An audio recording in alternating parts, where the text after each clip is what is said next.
Hi, I'm Tyler Locker, driver of the number 418 Blood Eagle 4-cylinder. And I'm Cale Maven, driver of the number 17 Legend car.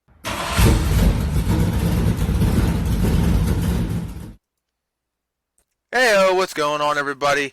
Welcome back here for another episode of the Blood Eagle Racing Podcast.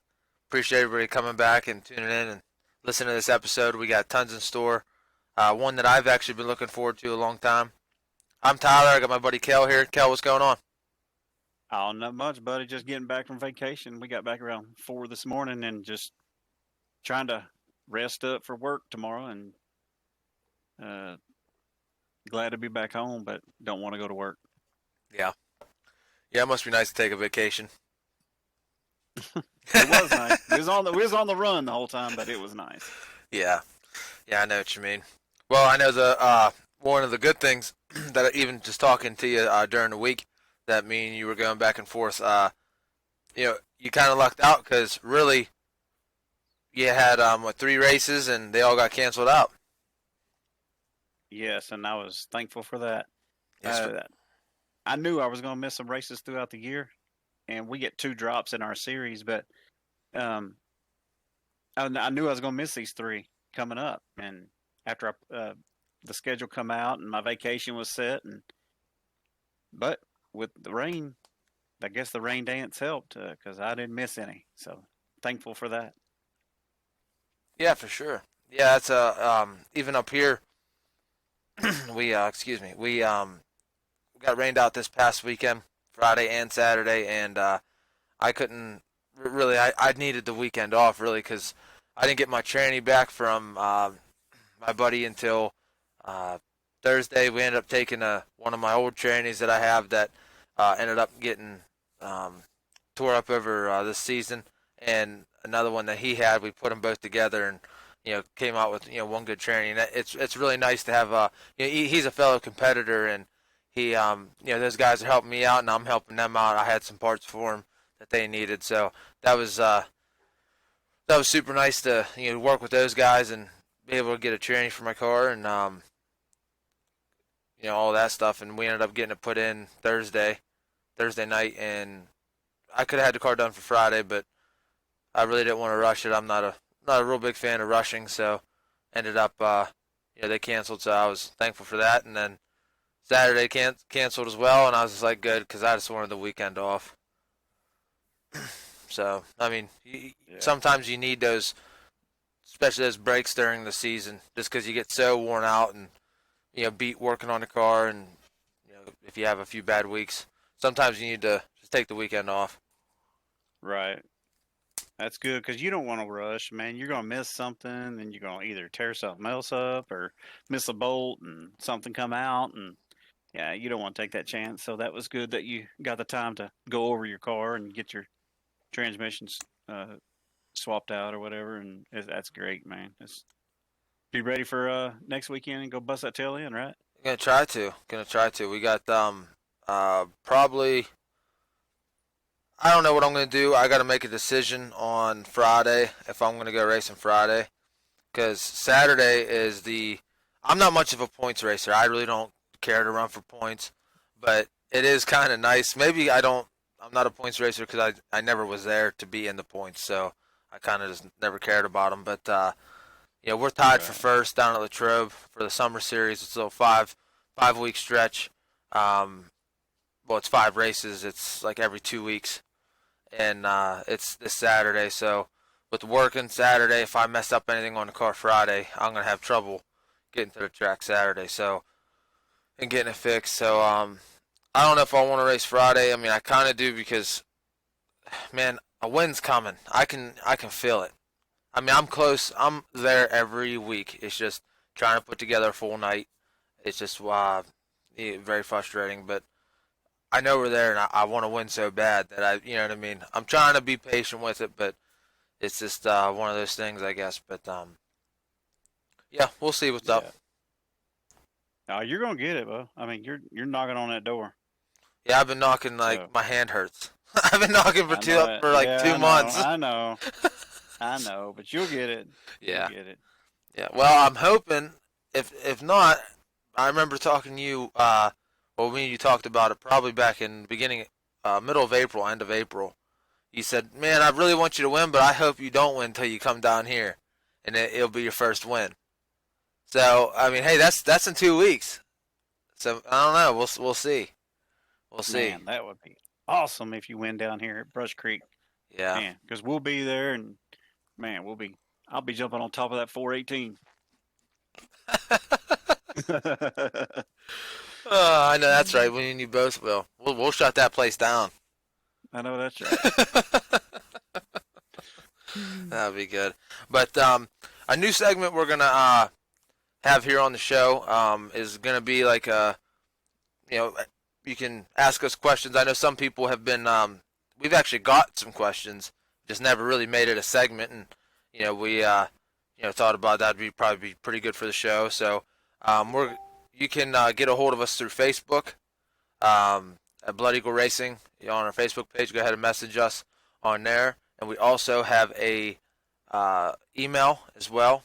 It is, what is it, Cale? It's Blood Eagle Racing Podcast at gmail.com.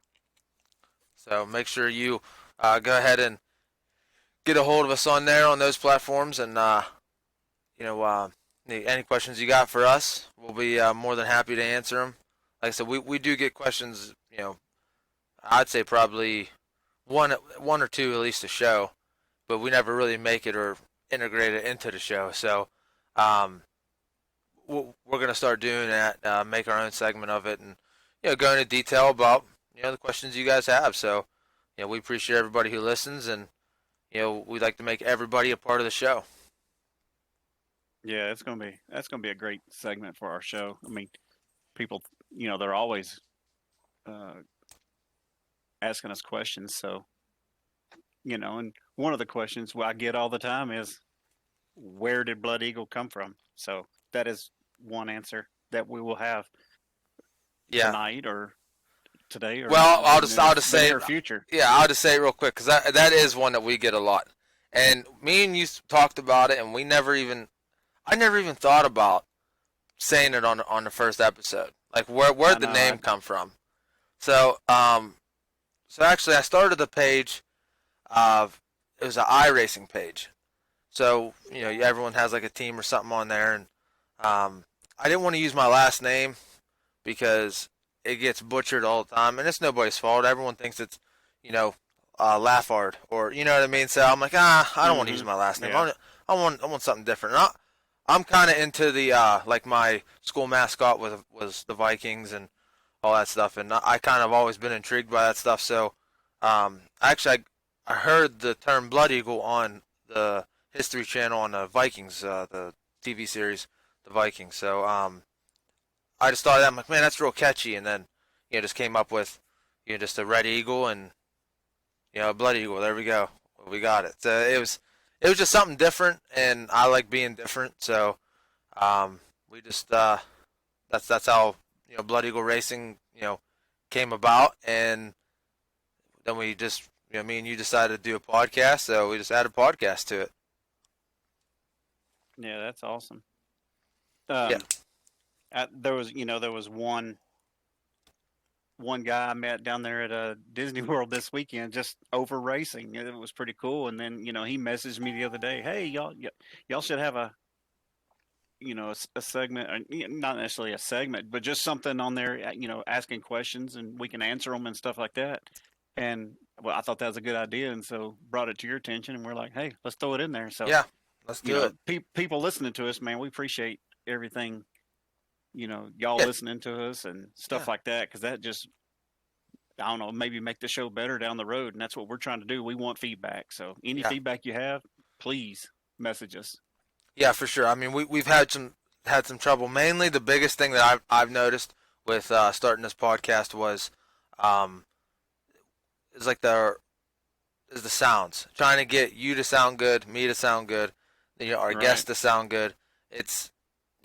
I kind of know computers, but I really don't know this stuff. So I appreciate everybody still coming back week after week, dealing with sometimes the audio ain't the best, but we are getting there. I'm starting to figure it out.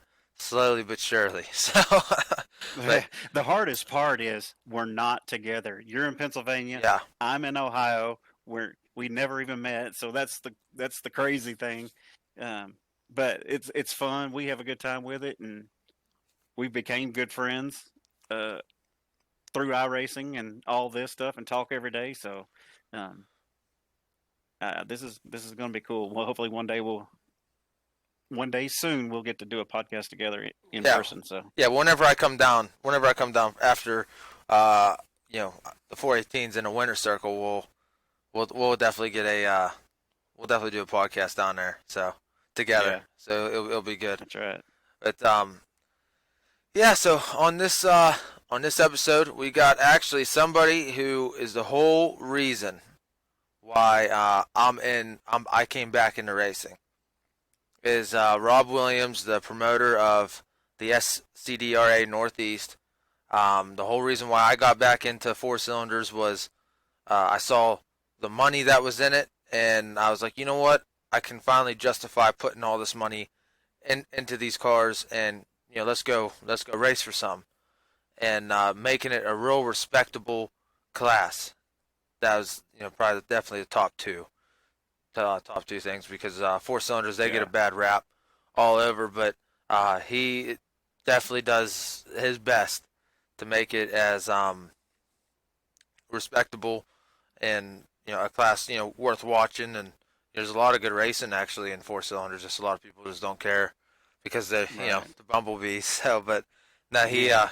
he definitely changed it around, turned it around, and I'm super excited. I've been wanting to get him on a show for probably the last like 2-3 weeks.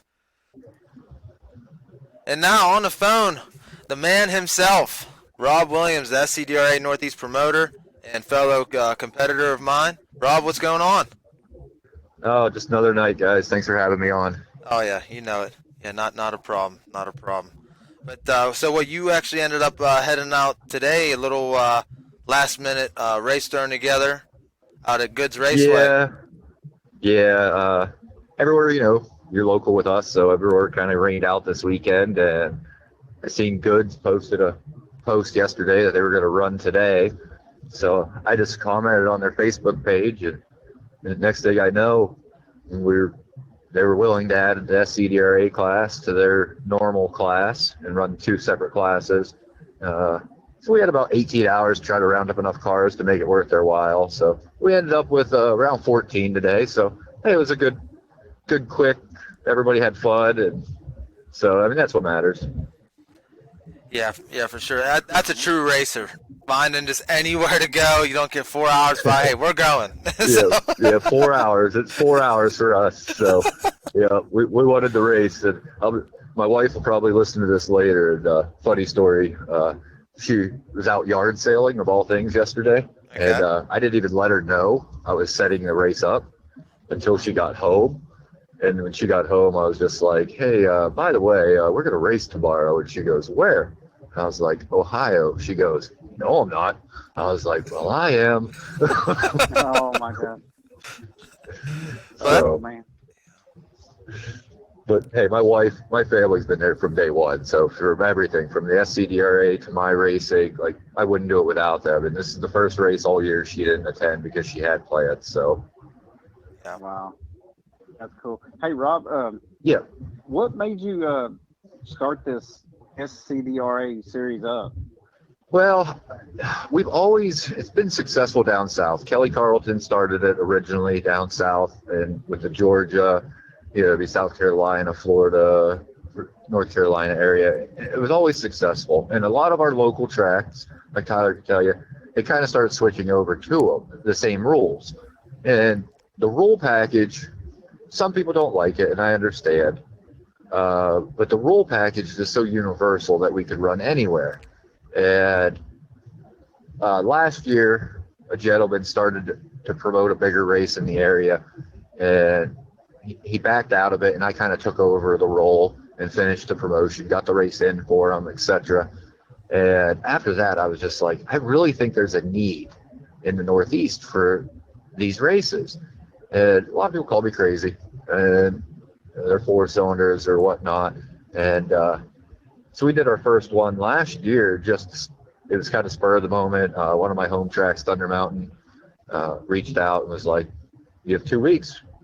They were going to do 1,000 to win show, and we talked about we changed the payout, got it up to 2,000, and within 2 weeks we did our first race after starting it. We had around 50, 55 cars showed up at that first event, and it's just taken off ever since. Couldn't ask for a better group of guys around us. Yeah. So That's great. you actually only did this for a year. This is our first full season Okay. in the Northeast. Okay. Last year we had 3 events. We did Thunder Mountain was our first event, and like I said, we were nowhere near prepared for that. We announced that we were starting the series, and the promoter at Thunder Mountain, Robbie Leonard, reached out to me and was like, "Hey, I want to help you guys. Let's up the pay. Let's get something going up here." And we started, and then we went to Roaring Knob, had an event, and then we ended up going to Midway in Ohio to have what we do. It's going to be an annual race, the Halloween Havoc race. And the promoter of Midway, Jeremy, is also a front wheel drive racer like us. Okay. So Well, that So worked out. Midway is like our home. Without Midway, I don't know where we'd be. Midway last year, we had 75 cars for 2,500 to win on a crappy October day, and we got the races in, and now that event's 10,000 to win this year. Wow, that's So- great, man. Yeah, I mean, I can't praise Jeremy and Emily out there in Ohio enough, because they have gone above and beyond. They helped us get it at Hilltop this year and other tracks, and with their connections that I didn't quite have yet, being newer on the promoting side. So they've helped out a lot. Do y'all have any plans to come down here to like the Southern Ohio region, like where I'm at, or? Well, we had Jackson scheduled down that way. Right. Unfortunately, things just didn't work out with Jackson. Mark and me, no hard feelings. Jackson's they're taking a beating this year on car counts overall, and not just us, like every class. So they just weren't comfortable with that type of payout right now, and I respect that. Hopefully, maybe in the future we'll get back in there. But I was really looking forward to Jackson. I got to race there last year, night before the King of the Compacts, and I really liked the place. So hopefully in the future we get back in there. Yeah. Did you come to the King of Compacts last year at Atomic? Yes, yeah, me and a good friend of mine, we came out there and There was tons of cars there. Yeah, I didn't have much luck. I was having some electrical issues, but a good buddy of mine, another Chevy guy like me, he was battling for the win until 2 to go, and he had something break. But Yeah. Are you coming to Florence this year? it's kind of undecided. We want to support it just with our current schedule and as much traveling as I already have, plus Eldora. I just don't know if financially it'll be feasible for sure yet. Like, You're racing at Eldora? yeah, we are going to Eldora in August. Nice. Tyler, you gonna go? I can't go. I can't go. Why can't you? Oh, I don't have a full containment seat because I'm on a budget, and I tell you You're what, skinny. You're skinny. I got an extra one. and, yeah, I think that would be one heck of an experience, but I just don't know if I'd have the power to run with like the Cobalts. And the I think VTECs you would and be stuff. fine. I think you would be fine. You have a fast car. So we'll see. I don't know. You're just being humble, which is understandable. Yeah, but no. The one thing you said in the beginning of what you were saying. So, I want to ask this first. So, Yeah. When did you get into racing? My first year racing was 2005, when at the time I ran Central PA Speedway, which is in Clearfield. It's asphalt now, it used to be dirt. I started there on Friday nights, and I ran Thunder Mountain, which then used to be on Saturday nights. That's where we started racing. Way back when I had a Ford Probe, and that thing was fast back then. Not so much now, but that's where we started. We raced a couple years back there. Took some years off for family and got back into it about 3 or 4 years ago. I've always involved with it though. Like my best friend has a semi-late and stuff like that. So I was always at the track and I was always there. I was just working on other people's cars. So I just kind of finally said, all right, the wife actually made the decision that we were going to get back into it a few years ago. And just, we've had fun. It's always been family for us first. Yeah, for sure. But that's it, because, so I raced from 2007 to like 13. And, Yep. So Marion Center used to be kind of run what you brung. But now that's actually like that. So the SCDRA rules, that's pretty much what Marion Center was doing back then. And I love how, like you said, it's universal. I can go anywhere. Yep. And you guys have yeah, made it, sure. and you've made it to where, like, I don't want to say that's an open book, but the stuff that like guys were already doing, you just said, oh, hey, now it's okay. Do you know what I'm saying? Tyler, you've been racing a long time, and you know as well as I do and I get a lot of flack for this, but the stock classes, I respect them. I understand why they do it. They want to keep the price down. I understand that. But the problem with a stock 4-cylinder class is nobody knows how to tech them properly. Yep. So a stock 4-cylinder class always ends up out of hand where everyone's cheating. Yeah. With our rule set, it's visual inspections of everything. There's no tearing a motor apart. You know what I mean? It's a simple rule book, and it's easy to follow. And it leaves the drivers some room for ingenuity, or however you want to say it, to make their cars better instead of just, that's all we got, that's what we can do. Yeah. Yeah, because there's so many different applications in a 4-cylinder class. It's not like you're running a pure stock where you got, hey, 358, that's it, you pump them up, or it's just everyone's kind of the same. My car's completely different than yours. And then then you got the Honda guys, and you got the guys running Ford stuff. It's for one person to tech them all, you can't do it. Yeah, and it's hard. I won't say what track. I recently went to a stock rules track. An older gentleman was their tech guy. He's probably in his 60s. Has no clue what he's doing on a 4-cylinder when it came to tech. And I wasn't racing, I was just there spectating, and I offered some help. I said, hey, I'm telling you right now, like 80% of the cars out there are Cavaliers. I said, do you hear a rev limiter? And he goes, what's a rev limiter? He didn't even know what a rev limiter was. I said, well, your guys in rules, you're not even allowed to tune a computer. I said, there ain't a car out there that doesn't have a tuned computer. He's like, well, how do you know? I said, because I'm a Chevy guy. I said, they're not even hitting their turn at 7,500 RPMs. And he just didn't understand that these cars came with a rev limiter to begin with. And so that was just like an easy way to be like, well, every one of their computers are tuned, just trying to help them little ways. And they didn't really want to hear it. And that's fine. It's their track, but just trying to give them some insight from the outside, I guess. Yeah. I know what you're saying, and that's it. And you're gonna have one or two guys that are always gonna push the envelope. Even back in like 05 when you were racing, and that's kind of the stockest it ever was back like 04, 05. That was it. Then after that, it started to get out of hand, and then finally, you guys come along, and the SCDRA series, and you guys kind of get a handle on it to where it's really anymore there isn't a cheater. Do you know what I'm saying? I mean, it's if you're cheating, it's because like you got racing shocks or something on it. That's clearly not a stock OEM part. Yeah, that's it. But yeah, and that's what really the whole reason why I got back into it was because I heard about like the races up Thunder Mountain. And saw that there was some money around. I said, you know what? I can finally justify putting some money in my car now because, we have a potential. You're never going to make money racing, but it's nice to feed it. Just to keep feeding the car. Yeah, maintain it. Yes. So that's my goal. Is like if I can maintain it on my racing side, like we try to maintain it. Like I try to chase.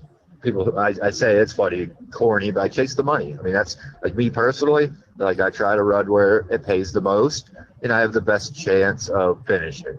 Yeah. Not so much winning, but just finishing. Yeah, because I mean, really, the payout for any Northeast Series race, I mean, the payout throughout the whole field is really good. I mean, I remember back Yeah. whenever to win Marion Center back in 2010, you didn't even get any money. You got a hat.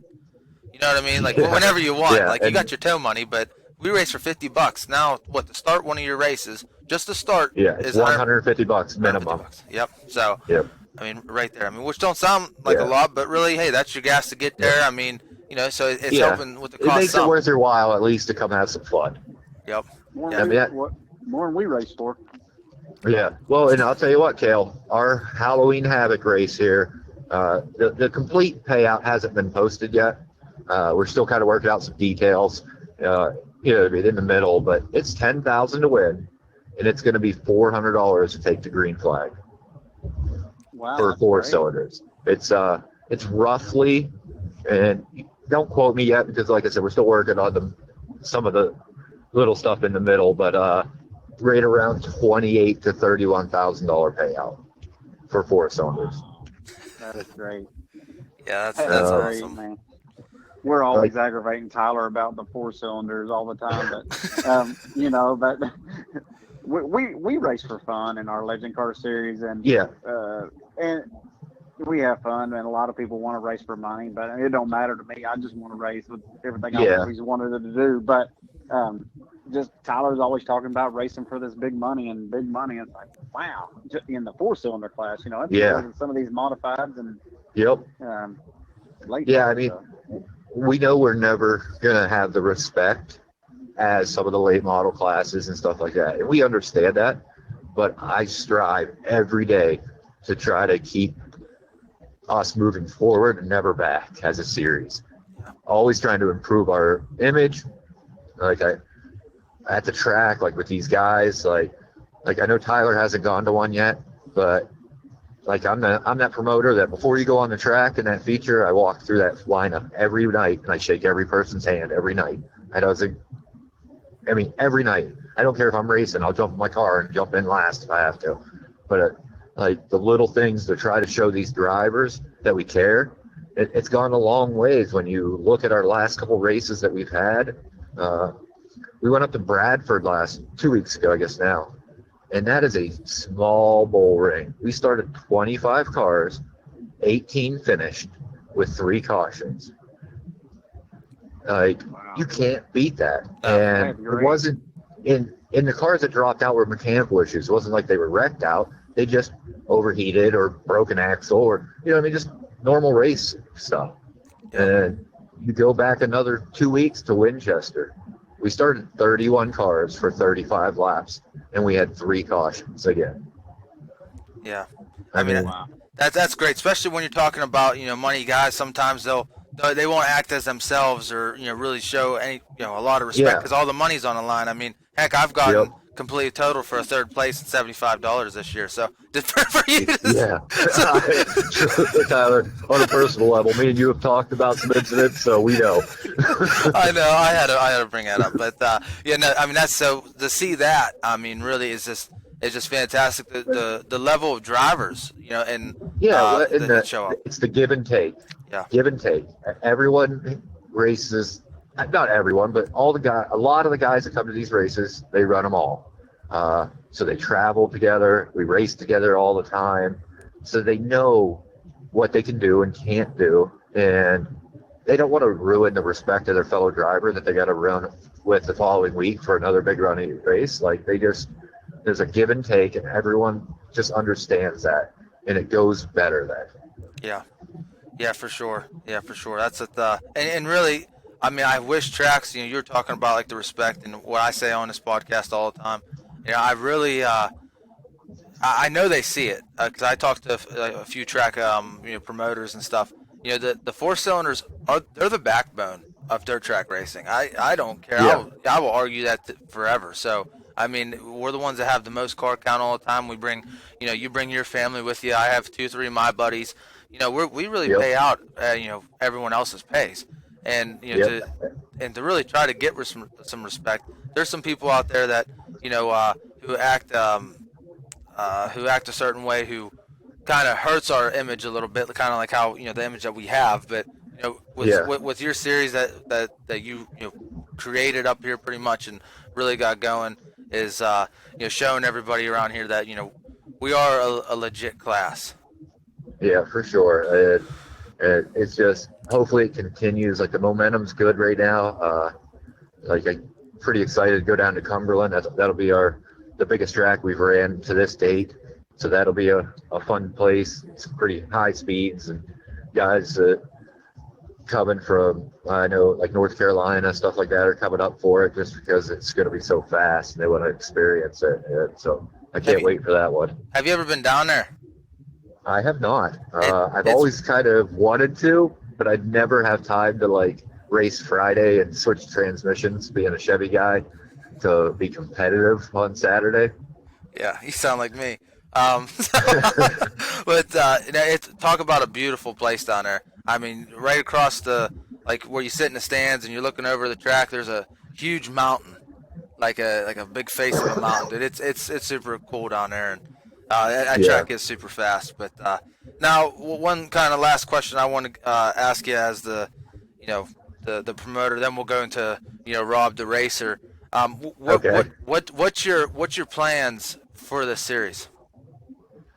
Long term, we want to keep it right around where we're at, that like 10, maybe 12 max races a year. We don't want to overload these guys. We're all small budget guys still, even if people think we're not.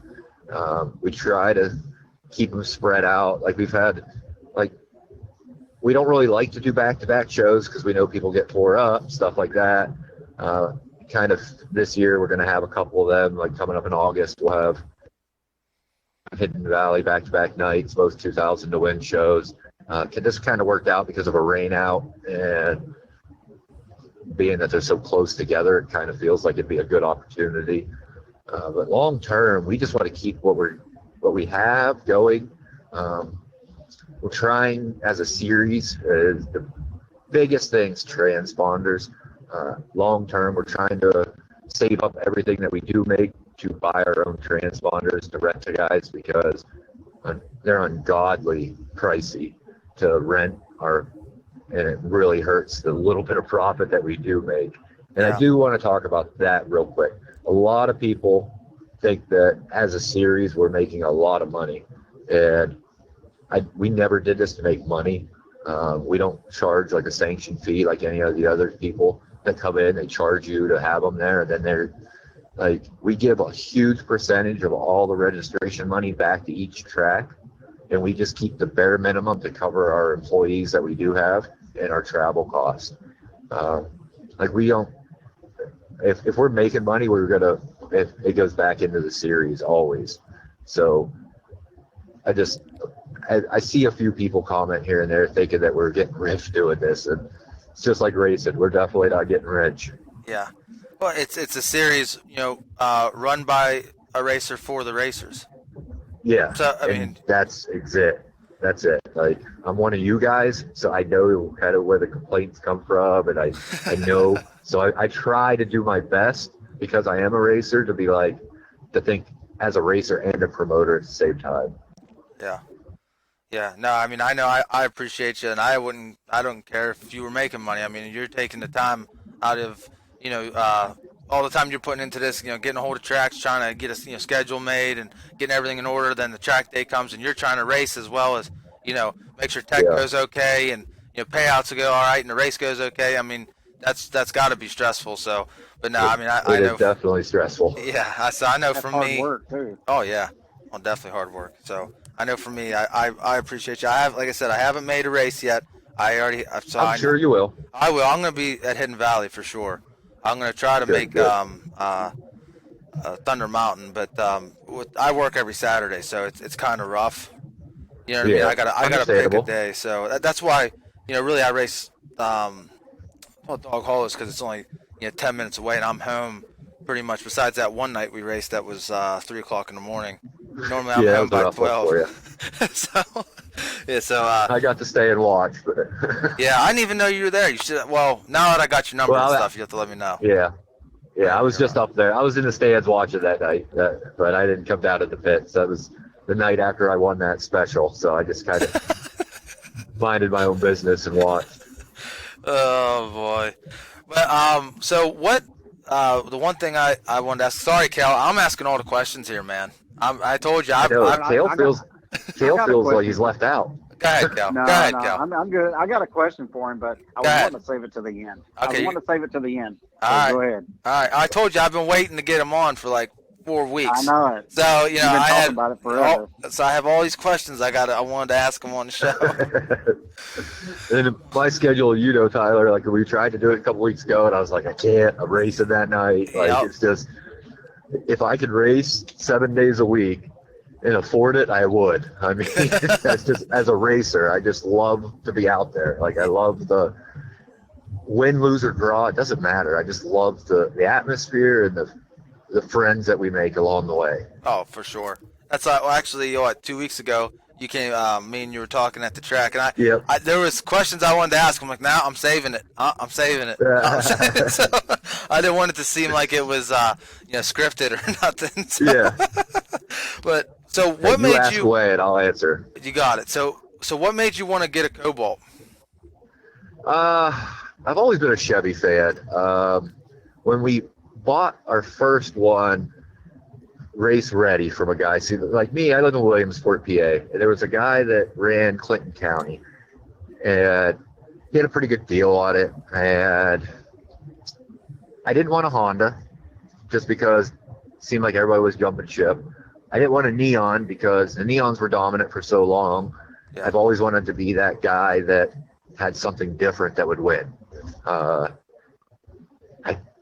I could have easily jumped on the Honda train from the beginning and probably been just as successful, but I didn't want to be that guy. So the Cobalt just seemed like we kind of looked around, like, sounds weird, but we went to the junkyards, like, look, like, okay, what do we have more of nowadays? Because I got out of racing for a while. Yeah. And finding, like, rust-free Cavaliers was pretty hard to do. But there was 10 Cobalt sitting there. So that kind of like, oh, well, these parts are pretty readily available compared to a Cavalier per se. Yeah. Yeah. What's your favorite track to race on? Ooh, probably Thunder Mountain, PA. Like Thunder Mountain. It's not a knock on them. They've been struggling a little bit this year. The track hasn't been the greatest, but when that place is good, it's fast, smooth, and just a great atmosphere. Yeah. Yeah. Have you ever been?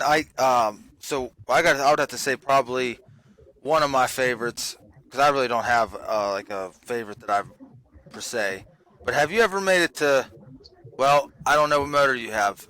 Can you race the Latrobe? I have been to Latrobe. 2 years ago, we went down to Latrobe when VVT was legal still. And it was kind of a last-minute decision, and I had the wrong transmission in. But it was probably one of the worst nights I could have went. They had some horrible track conditions that night. I think I started like 8th in the heat race, and I got the second on lap 1. And me and Jack Faze were 1 and 2, and we both blew tires going into 1. Or he blew a tire, I'm sorry, going into 3. I took the lead, and I passed. Or no, I wasn't leading yet. I was 3rd, I'm sorry. Jack blew a tire. Ben Liam was Liam. I don't know how to say his last name. I know He you're was talking leading. Yeah, I passed him for the lead. As soon as I passed him, I blew a right front. And then Ben ended up rolling right in front of me on my GoPro. And so I pulled off the track with a flat. I fixed it. And my cousin AJ, he changed tires. I tried to go back out for the heat race. They wouldn't let me. I was like, oh, all right, fair enough. So then I started like way back in the back for the feature. And I got up to 2nd, but I just was only turning like 5,800 RPMs with the wrong transmission, and just kind of cruised in 2nd and took the car home in one piece. Yeah. Yeah, I've actually, I've been down there a few times this year, and I went down, twice last year. And really, it's the main reason why I like it is the drivers, because the drivers are real respectful down there. I've come from the back and to the front and had no issues, right? And I've been in the front battling for the lead, no issues, and that's probably, I gotta say, probably the main reason. But every time I've been down there, besides the first race of the year, 3 and 4 was kind of really rough. But other than that, I mean, the track, because they only run 4 classes, so the track doesn't it'll get slick, but it's not like it's not real terrible. So it's just not real dusty or nothing, and so the track conditions are really, really not bad. But I had to ask you that because that's, like I said, that's probably one of my better tracks, only because really it was a fun drivers. track. Our new motor that should be done here soon, it'll be a Latrobe legal motor, so we'll probably adventure there again eventually now that we got rid of the VVT. Yeah, for sure. Yeah, that's a now let's say out of state, what track would you go with? Oh, out of state, probably Atomic. No, Atomic or Jackson. Honestly, I really like Jackson. Ask me in a month, that might change after I get home from Eldora. Bristol. I mean, Bristol was fun. Yeah, tell us about your experience down Bristol. Experience was pretty crappy. So we went down there for the open practice on Saturday and Sunday. So we were there Saturday and Sunday. We practiced. I practiced Saturday. I changed training Saturday night in the parking lot. Put down the third fastest time of all weekend on practice. And so car was really good, and then rain. It just rained. Like every day it rained. Yeah. Every other class around us was getting their makeup squeezed in while we sat. And next thing you know, it was a week later, Saturday morning at Bristol. We've been there 8 days, and we finally got on the track at 8 a.m. in the morning. It was just, like, people laugh, but like we uncovered our cars in the parking lot in the pits, and there was frost on the cars. It was so cold in Bristol that morning. Like, it was awesome. Don't get me wrong. Like, it's awesome to say I went down there. I won a heat race. Only 8 people can say that. And then I battled some fuel issues for the feature and ended up pulling off early just to save the car. But overall, if they do it again next year, well, let me rephrase that. When they do it again next year, I'll be there. I gotcha. Yeah, it did. There was some crappy weather. Like I said, you were down there. Sean was down there. Another guy I know, Tommy, he was down there, and it was pretty rough weather wise. But I was just saying, like, being on that track and like. I'll tell you what, I've never been an asphalt racer, but I'm guessing that's the closest to driving on asphalt I'll ever come in a race car, because if you drove it in there, you just drove it in there like you were on the freeway. It sounds kind of weird, but like if you were kicking it, if you were getting loose, if your tail was getting loose at all, you were losing so much speed there because of the momentum. Yeah. And it was a momentum track where we were just third gear, 8,000 RPMs for 20 laps and just go and hope your stuff holds together. Yeah, for sure. Cale, what's your question? What's the question you got for him? All right, Rob, you ready for this question? I'm ready. All right, here we go. Okay, Tyler has had one heck of a year this year, going from, rebuilding his car, getting it ready for the season, then going out early in the season, getting it totaled, and getting a new car ready to go. What does Tyler have to do to get in victory lane, in your opinion? Ooh, he ain't gonna like it. Oh, there we go. He needs to buy a Chevy. Oh my God. Oh man. Yep, No, yep. Tyler's on the right path. Listen, me and Tyler talked about this when I was at Dog Hollow a couple weeks ago. Tyler had one stolen from him, in my opinion, at Dog Hollow. Tyler's definitely there. The problem in our class is everyone's right there. There's a lot of cars that show up at these tracks now that are capable of winning every night. And it takes a perfect night anymore. We've been lucky this year on our racing. Like, we've got 7 wins around 4 different tracks. I kind of lost one tonight. but we can talk about that if you want to too. Hey, go ahead. Go ahead. Yeah. So yeah, tonight we went to Goods as we talked about earlier. I pulled a 90 to start my heat race, so that was interesting, and no hot laps. And so I worked my way up to second in the heat. I was a faster car, but the track was pretty one lane on the bottom. Just you went to the outside, you just pushed to the walls, all marbles. So I just stayed in my second place and was happy. Car was in one piece. So feature, we go out there, start third. I battled for about 5-6 laps for second place, and finally cleared him. Friend of mine, John Gill from Pittsburgh, has a pretty nice Honda hatchback. And I finally cleared him. And the leader, Chris Dyer from Ohio, a buddy of mine that runs SCDRA with us, he had about a straightaway lead. And I was like, oh, geez, what am I about to do? So I just, just running my line, and it took me about 3 laps. I was on his bumper. And I was just getting ready to go to the high side to make a pass, and my right front control arm said no, and it snapped. And I was about 3 or 4 feet off the ground as I went through the infield and barely ended up on all fours. It was very close tonight to rebuilding a new race car. That's some 418 luck. That's some Tyler luck right Yeah. there. I mean, I drove my butt off to reel this Honda in, and I got there and then boom, broke. I was like, that's racing, but Yeah, that sucks. At least you got the race. yeah. I mean, Jim Good, the owner out there at Goods, nothing but praise for him. He didn't have to add us tonight. I mean, he took a risk. We didn't have a huge car count like we do for our big races, and we had 18 hours to get some cars there, and 6 of the cars that showed up were all capable of winning on any given night. So it wasn't like it was just a cakewalk for anyone tonight. So Yeah. It was awesome to race with the guys I know, and I think we had 6 people drive over 3 hours to race there today. Wow.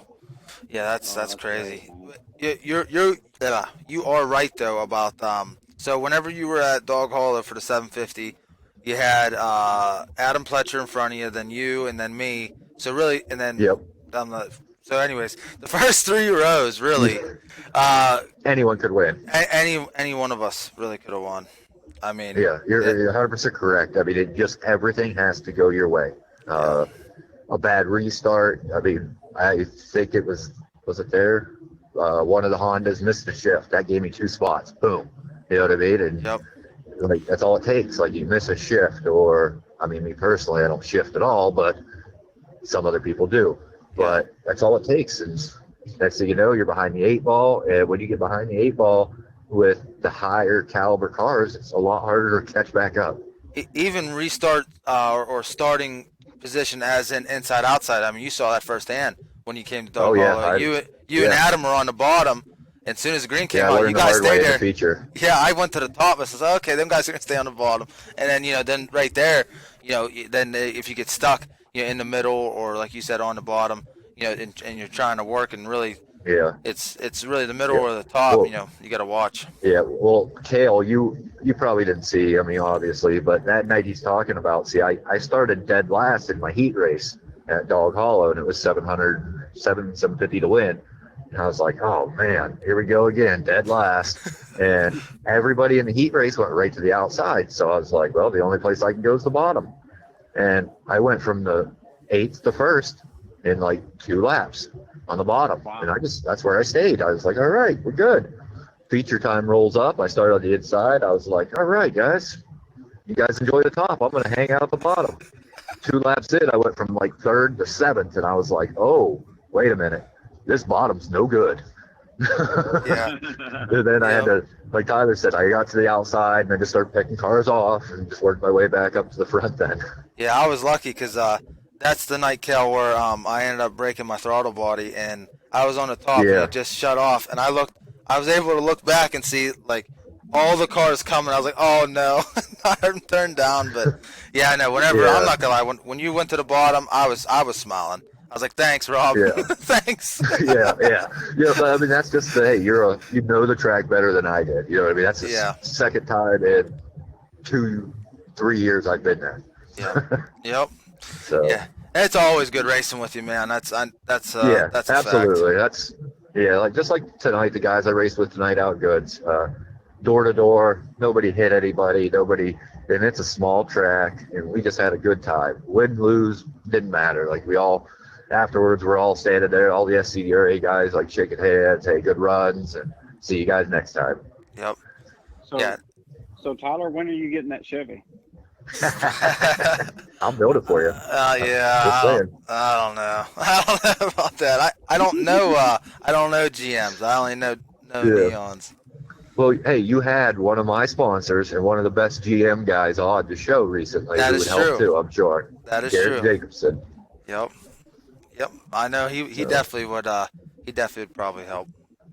Yeah, Garrett's a good guy. Garrett from TBG, he's actually helps the SCDRA. He donates $100 to every fast qualifier at every event.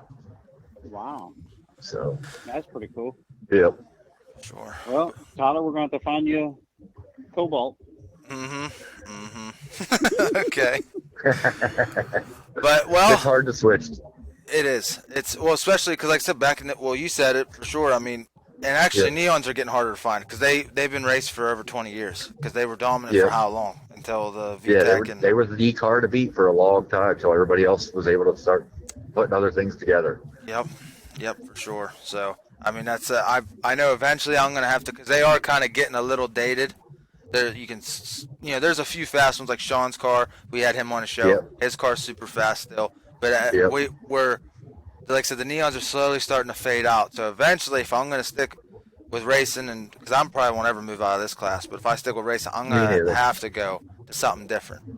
It's just unfortunate. But I mean, you're very limited on what's competitive. So, and you don't want to be that guy that built a car that you're behind the 8 ball from the beginning. yeah, I see that a lot of guys will build weird cars and just things that should never even. They come with like 110 horsepower, and then they wonder why they get beat. Yep.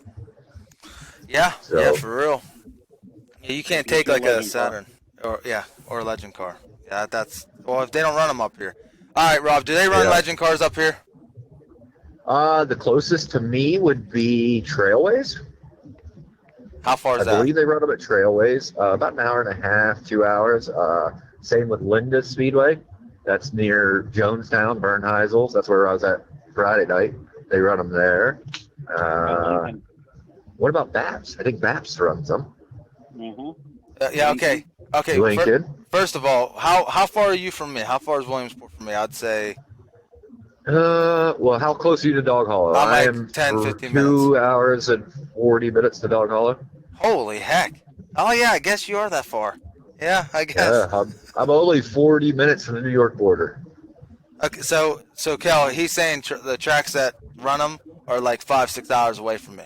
So I might as well just come down your way. No. Because you would just go from where you're at. You wouldn't drive all the way to where I'm at. You would just head east on like the turnpike pretty much. And like Gettysburg area. So which is like 3 hours. Yeah, I was gonna say 2.5 to 3 probably. Yeah. Not 6, so. I try to make it try to blow it out of proportion so you'll just lay off me on it. Oh man. Like me personally as a racer, I really want a mod light, but they don't run them around us. Yeah, those would be cool. Yeah, those for sure. They race those Super 6s at Thunder Mountain. Yeah, the Super 6s, but they're out of my price range too. I've looked into them. Yeah, for sure. Well, hey, like I said, we appreciate having you on, and we're gonna have you on appreciate here. being on, guys. Yeah, we'll get you on the show here. Another time soon. Because really, we could sit here and talk for another hour and a half or so. We could probably talk the whole way home. The whole way you driving home, we could just talk the whole time. That's it. We're in PA again, so that's a good thing. But yeah, so no, well, like I said, we appreciate you coming on, and we'll have you on here. I don't know, we'll probably try to figure something out like a month and a half, 2 months. Sounds good. A few times a year, so we get caught up with the series, and the listeners can, and stay on top of that. Yeah, sounds good. Thanks for having me on, guys. All right, we'll Thank see you, you. Rob. All right, have a good night. Give me fuel, give me fire, give me that which I desire.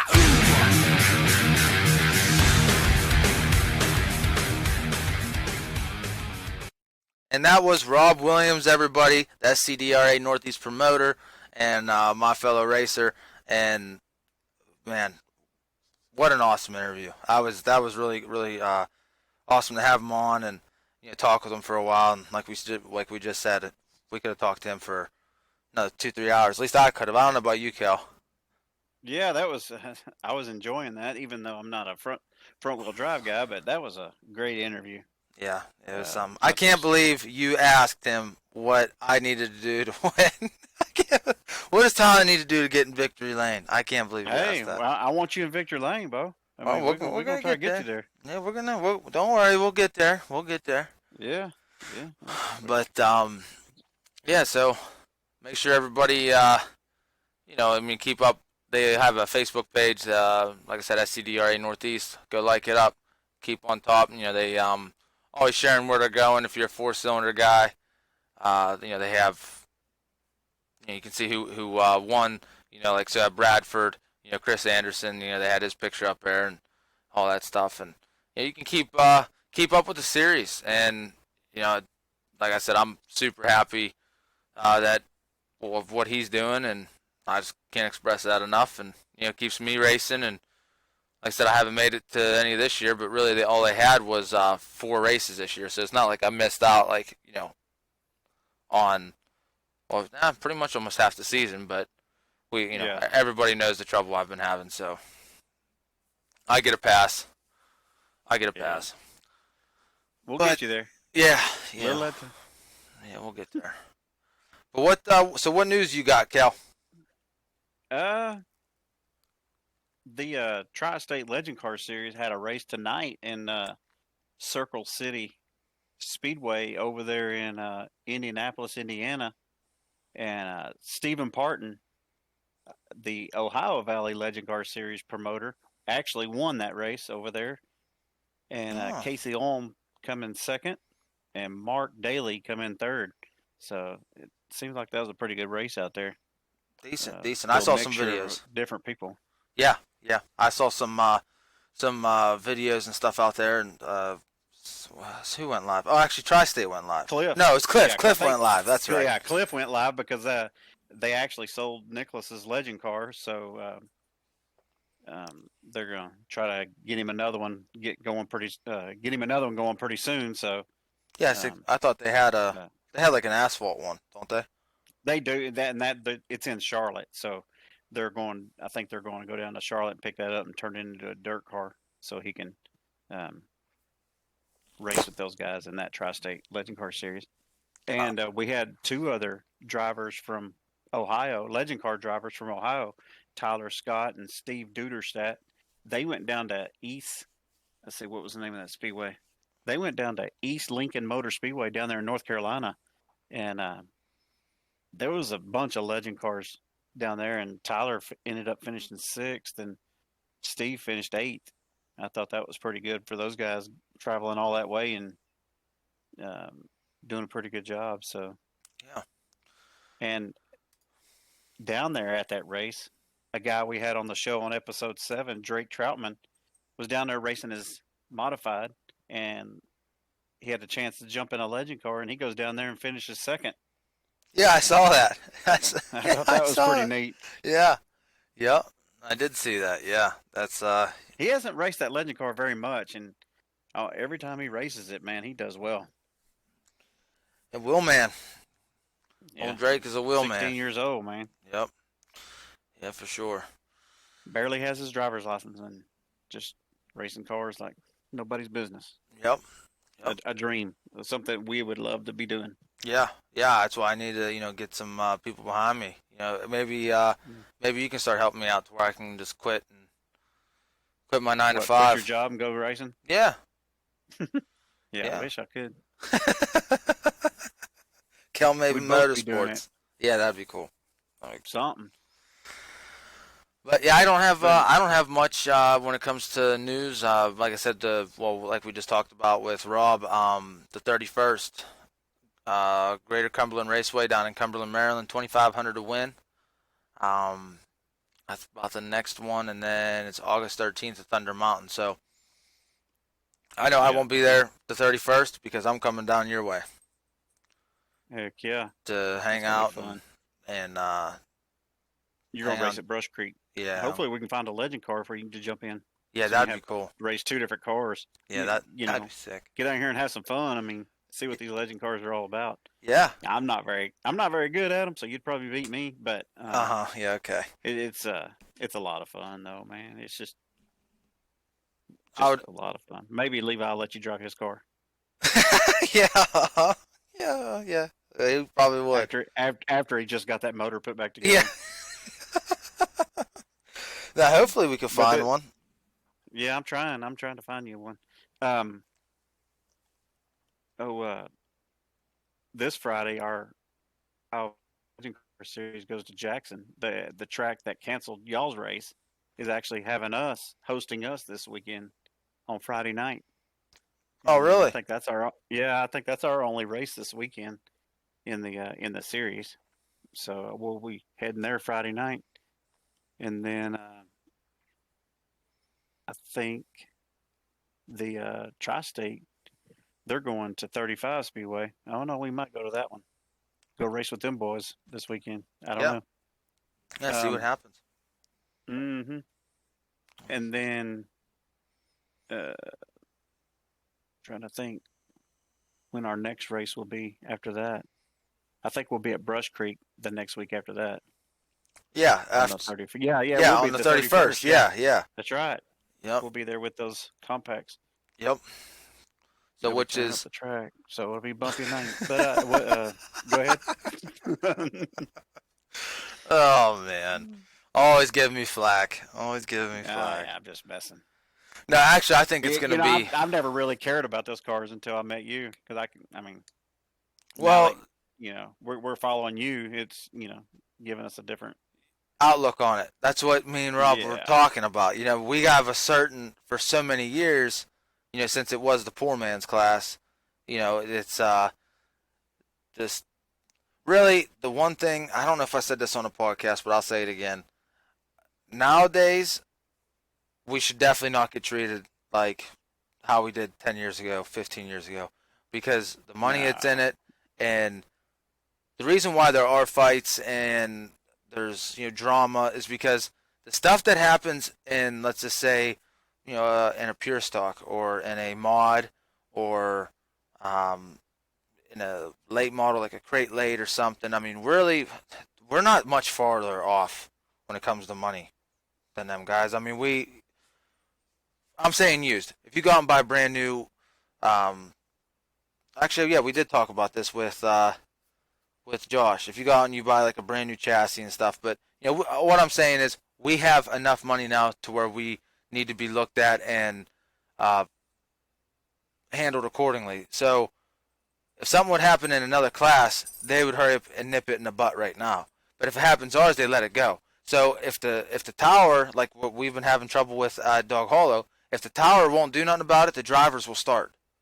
So Right. so if the track management doesn't take care of us the way they should, then the drivers will take it in their own hands, because we're not, you know what I mean, we're not going to put up with that. I wouldn't expect anybody just to sit there and get run all over and stomped on, Right. and nothing happened. I mean, there's going to be a repercussion for it.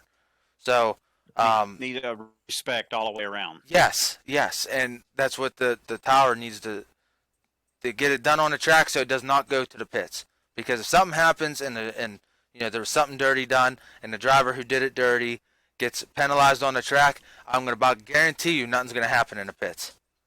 Because the driver who it happened to, who is mad, is going to be like, well, he got his and I'm still racing. Let's go get it. Do you know what I mean? Or hey, he got it. He's suspended now exactly. 2 weeks. I'm gonna get my stuff fixed. Come back.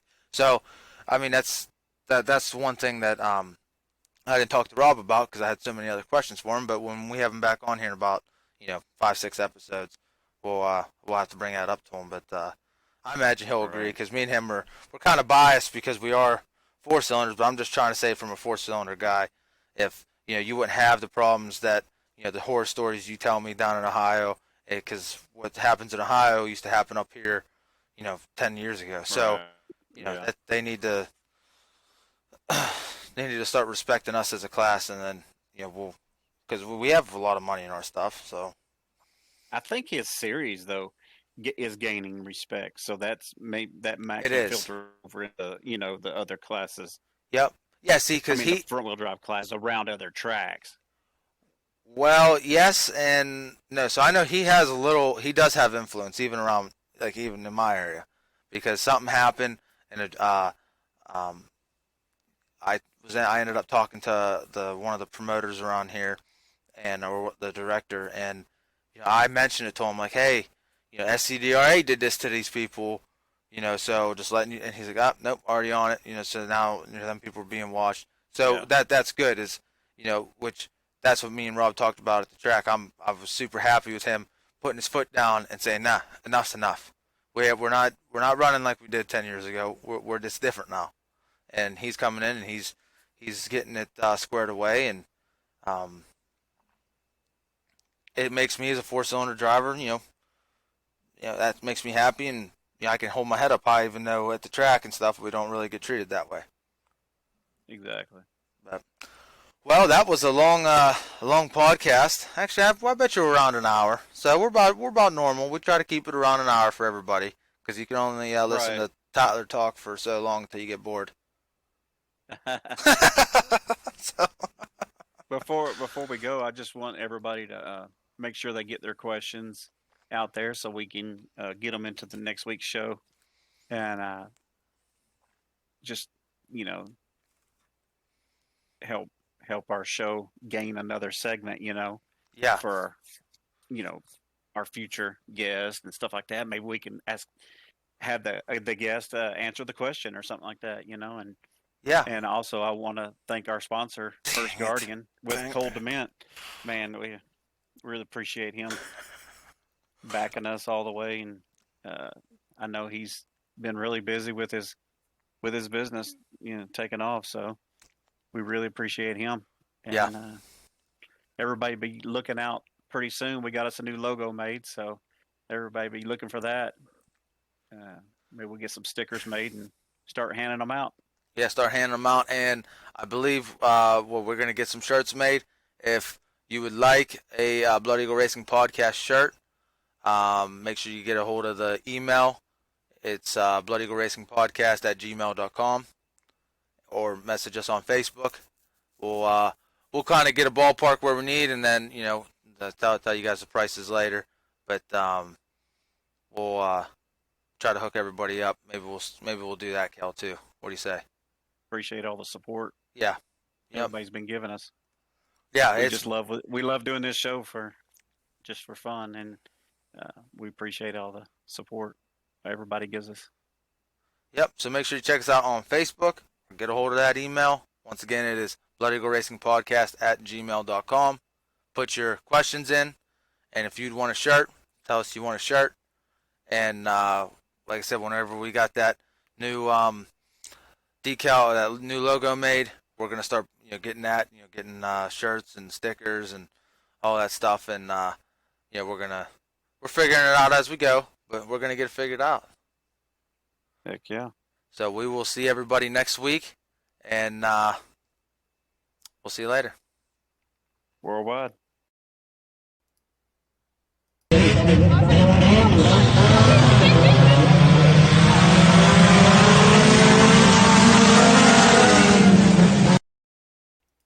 Driver of the Blood Eagle Racing M80 Legend car, and thank you for listening to the podcast this week.